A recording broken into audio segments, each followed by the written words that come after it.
Writing from prison to daughter Indira, once Pandit Nehru depicted that the Palestine issue is as analogous as the communal troubles of Indian subcontinent.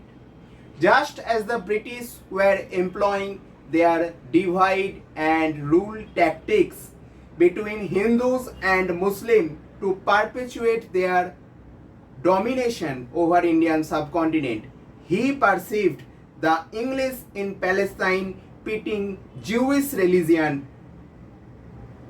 and its religious nationalism against Arab nationalism and making it appear that their presence is necessary to act as an arbiter and to keep peace between the two.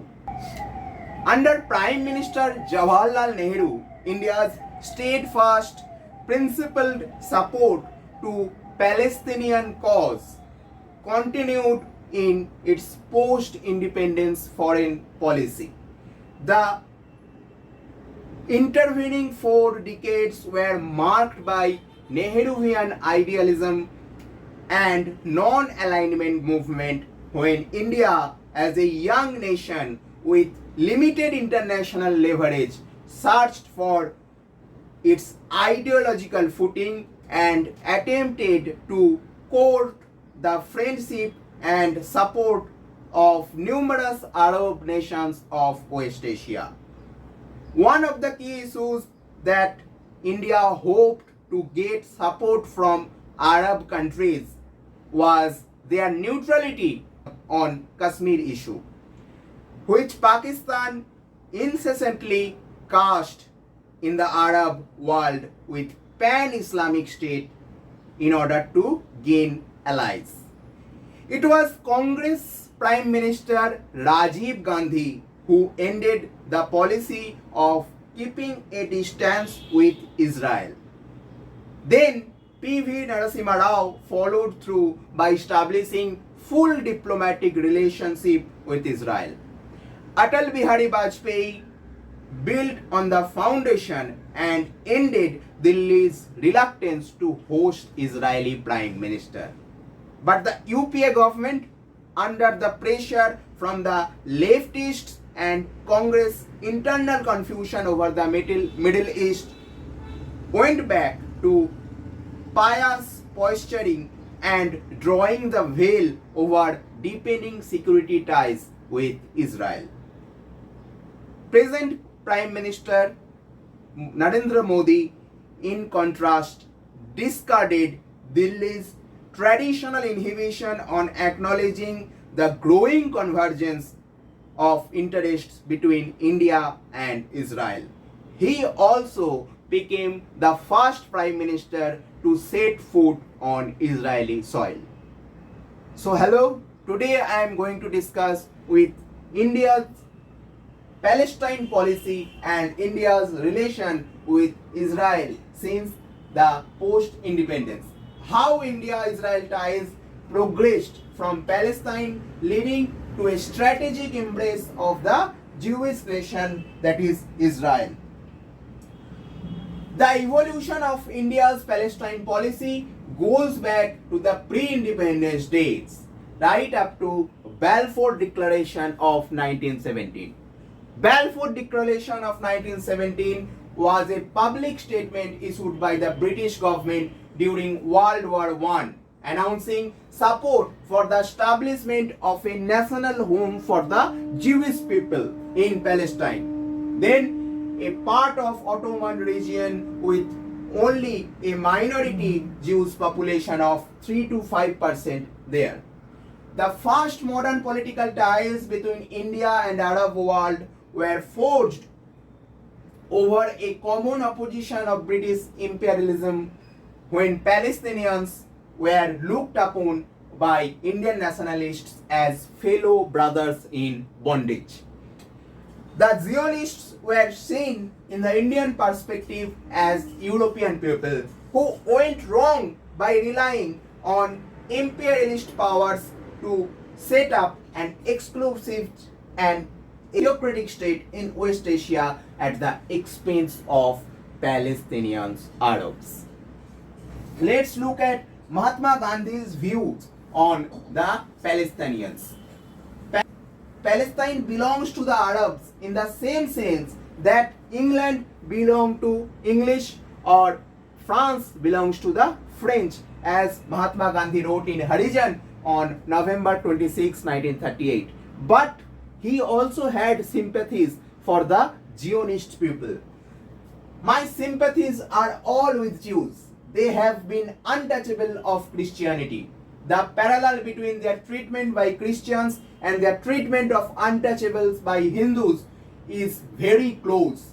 Religious sanction has been invoked in both the cases for justification of inhuman treatment meted out to them. Gandhi wrote in the Jews.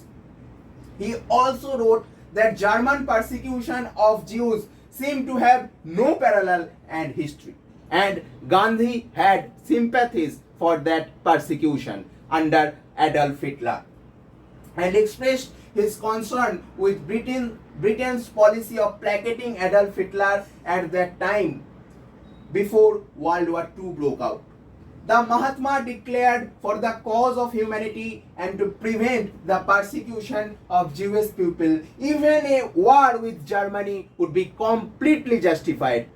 Ever could be a justifiable war in the name of and for humanity, a war against Germany to prevent the wanton persecution of a whole race would be completely justified, as Gandhi wrote. It is wrong and inhuman to impose the Jews on the Arabs. It would be a crime against to reduce the proud Arabs so that Palestine can be restored to the Jews partly or wholly as their national home. His opposition to creation of Zionist state in Palestine was based on two principal beliefs. First, that Palestine was already home to Arab Palestinians, and the settlement of Jews, which Britain actively enabled, was fundamentally violent. Second, Gandhi felt, and he was not unique in sharing that position at that point of time, that the idea of Jewish homeland was fundamentally anti-ethical towards their fight for greater right elsewhere in the world. If the Jews have no home but Palestine, will they release the idea of being forced to leave the other parts of the world in which they are settled? Gandhi wrote, adding that the Jewish claim for a national home afforded a colorable justification for German expulsion of the Jews. Gandhi wrote, why should they resort to terrorism to make good their forcible landing in Palestine? If to adopt the matchless weapon of non-violence, their case would be the world's case. This would be the best and brightest. So Gandhi was against the terrorism forwarded by the Jews, and he wanted non-violence be the case for them. Gandhi's opinions and his own anti-imperialism had profound impact on India's first Prime Minister Pandit Jawaharlal Nehru, and was responsible for shaping the nascent country's foreign policy for decades. In many ways, Nehru inherited the perspective from Mahatma Gandhi, as former Indian diplomat Chinmaya Gadekhan told. India's political attitude towards Israel was set quite firmly shortly after independence in 1947, when Pandit Nehru and Mahatma Gandhi vowed to support the Palestinian cause, as they rejected the idea of two-nation theory, which is based on the religion, because India itself had the same experience. While they had sympathy for the Jews, both were of the view that any state based on religious exclusivity could not sustain on moral and political ground. This was in sync with their opposition to the partition of India. India's position with regard to Palestine was also guided by general consensus in the Arab world. The non-alignment movement and the United Nations.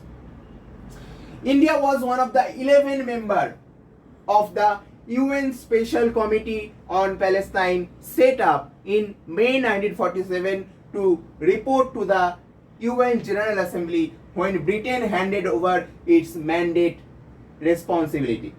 India, along with Iran and Yugoslavia, put forward a plan maintaining federal unity and voted against the majority plan to divide Palestine, giving 55% of the territory to Jews, then around 30%, but demarcated in a manner whereby most Palestinians would bear the burden of shifting. In 1950, Nehru recognized Israel even as, contrary to the partisan plan, it had secured through force 78% of the total territory through in partial deference to Arab sentiment. He refrained from establishing full diplomatic relations with Israel. When the partition of Palestine plan was put to vote at the UN, India voted against it, along with the Arab countries. When Israel applied for admission to the UN, India again voted against it. New Delhi, however, recognized Israel on September 17, 1950, after two Muslim majority countries, Turkey and Iran, did so.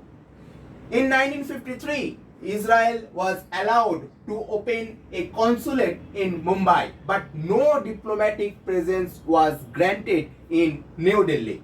In the late 1960s and early 70s, with the Palestine Liberation Organization emerging as the representative of the people of Palestine under Yasser Arafat, India developed its engagement with the largest political grouping under PLO, Al-Fatah. On January 10, 1975, India recognized PLO as sole and legitimate representative of Palestinian people and permitted it an independent office in India in New Delhi. While India was one of the first non-Muslim states to recognize Israel, it became the first non-Arab state to recognize the PLO.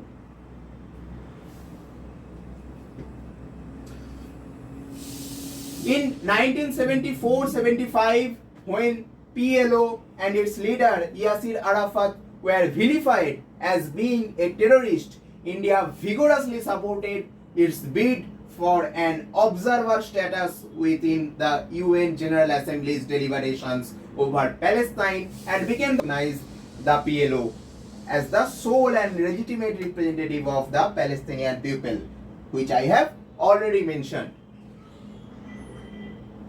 Let's look at the Nehru's perspective on the issue of Israel-Palestine.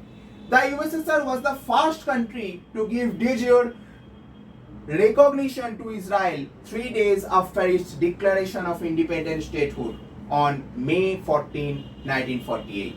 So, quite unsurprisingly, the Communist Party of India made no objection to Nehru's later recognition to Israel.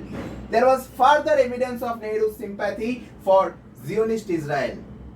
A preparatory meeting for the 1955 Bandung summit was held in Java in December 1954 of the heads of Burma, Indonesia, Ceylon, India and Pakistan, when Nehru proposed inviting Israel as a member of Bandung. Fortunately, this was shut down. Next rule, look at the rule of Janshang or role of Janshang in the relationship. The Janshang was always having a soft spot for Israel. And in August 1977, there was a secret meeting between Indian representative and Israeli Foreign Minister Moshe Dayan in Kathmandu, Nepal. India had its first nuclear test in 1974, that is Mission Buddha, pushing the Pakistan to prepare for a bomb. At this meeting, information was given to India about Pakistani Kahuta uranium enrichment plan.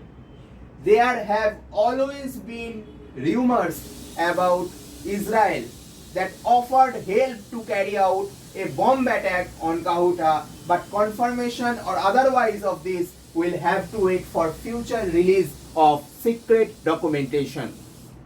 After Sadat's visit to Israel in November 1977 and the then Camp David Accords of 1978, Morarji Desai in January 1979 invited Dayan for a secret talk to indicate newer bilateral possibilities should Israel be able to make some kind of settlement with the Palestinians now that Sadat had presumably paved the way for this.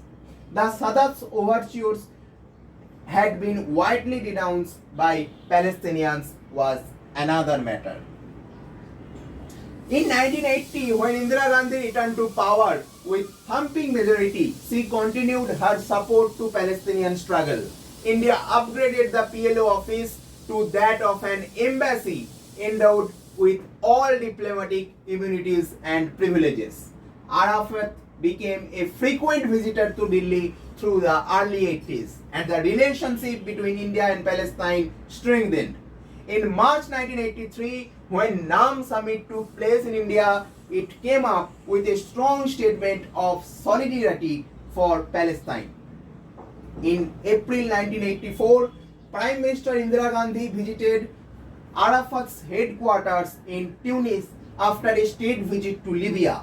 When she was assassinated 6 months later, Arafat attended in her funeral and wept in public as well. Rajiv Gandhi continued with India's same approach towards Palestine, and throughout the outbreak of Palestinian Intifada, that is uprising, in December 1987 in Gaza and West Bank, due to the iron fist policies of Israel, India maintained its steadfast support. But then the ground shift occurred. There were critics of New Delhi's Palestine policy and its outright support to the Arab world within India. Arab countries hold a neutral position during the 1962 Indo-China War, and their support to Pakistan during the 1965 and 1970 war Indo-Pak wars did not go down well with the many, including the BJP. On the other hand, Israel helped India with arms and ammunition in 1962 and 1965 wars. So things changed in West Asia when Iraq invaded Kuwait in August 1990. The PLO lost its political leverage on account of its support to Saddam Hussein. Around that time, the Soviet Union disintegrated, and this prompted India to make drastic change in its policy towards the West Asia. Between 1989-92, RAW provided safe houses as operational fronts for Mossad's agents to use. Mossad is similar to RAW in the context of Israel. It established full diplomatic relation with Israel in January 1992, days after Chinese established diplomatic relations with Tel Aviv. The end of Cold War weakened the NAM and reduced the ideological hostility towards Israel. As I have earlier noted that India is following a pragmatic approach now onwards rather than following the ideological approach which was followed by Nehru or Indira Gandhi. The emergence of BJP as a powerful force in Indian politics in the early 1990s also removed some hesitation about Israel. On January 1992, Palestinian President Arafat paid an official visit to India. During his meeting with P.V. Narasimha Rao, he was told that India's establishment of a diplomatic relationship with Israel would be helpful for Palestinian cause. New Delhi, he was told, would exert influence on Israel only if it had an ambassador in Tel Aviv. Arafat came on board now. AF conference in New Delhi said, exchange of ambassadors and recognitions of Israel are acts of sovereignty which I cannot interfere.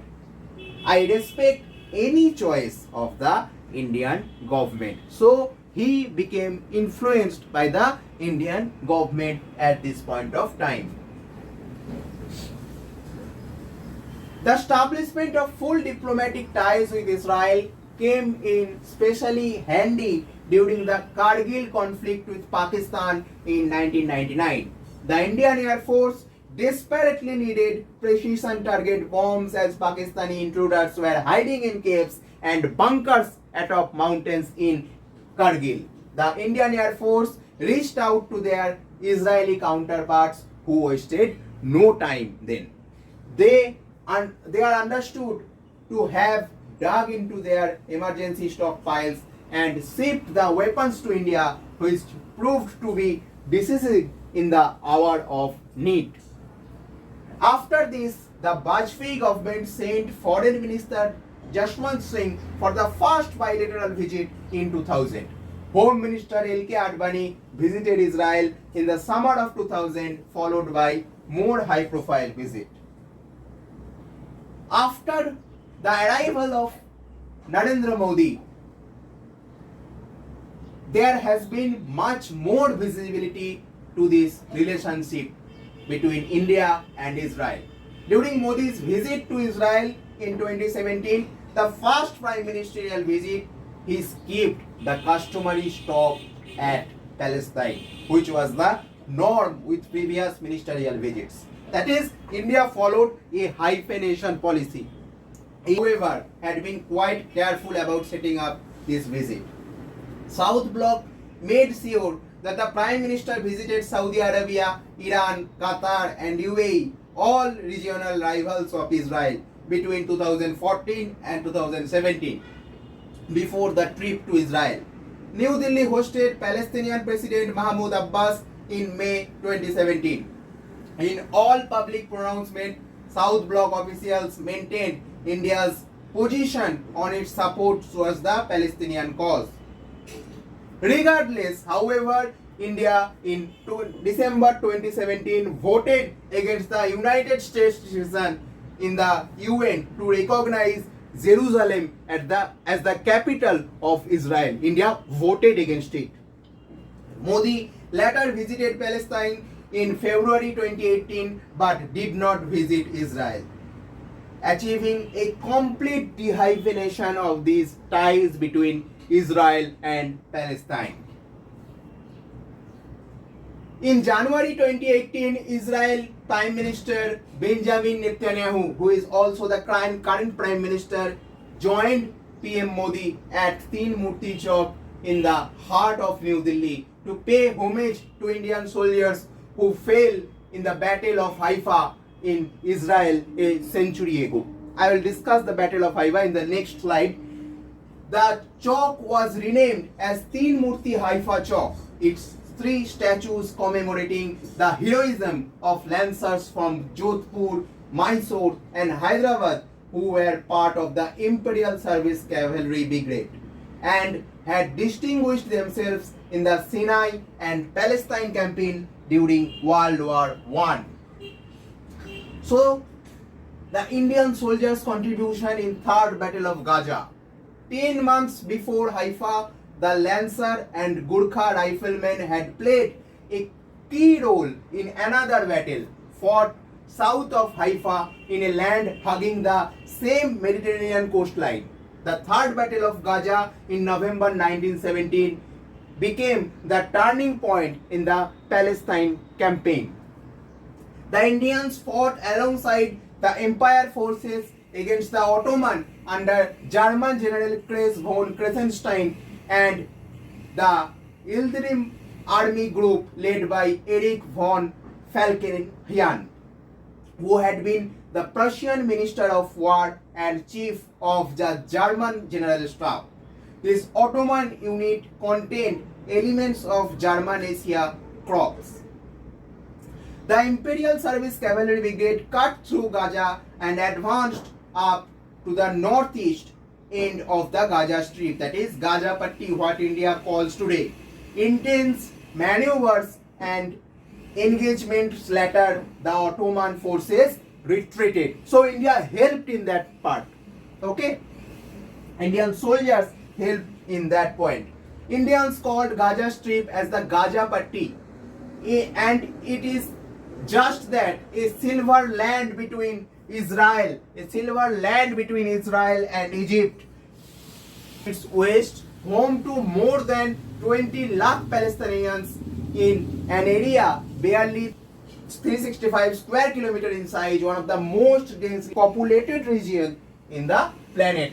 The Gaza Strip and West Bank constitute the state of Palestine, and India became one of the first countries to grant it recognition in 1988. 8 years later, India opened a representative office in Gaza, which was shifted to Ramallah in 2003. Ramallah was a city in the West Bank and the de facto capital of the state of Palestine. In February 2018, a month after Prime Minister hosted Netanyahu in New Delhi, Modi became the first Prime Minister to visit Palestine, as I have already mentioned so many times, where he was received by President Mahmoud Abbas, led a wreath at Mausoleum of Yasser Arafat in Ramallah.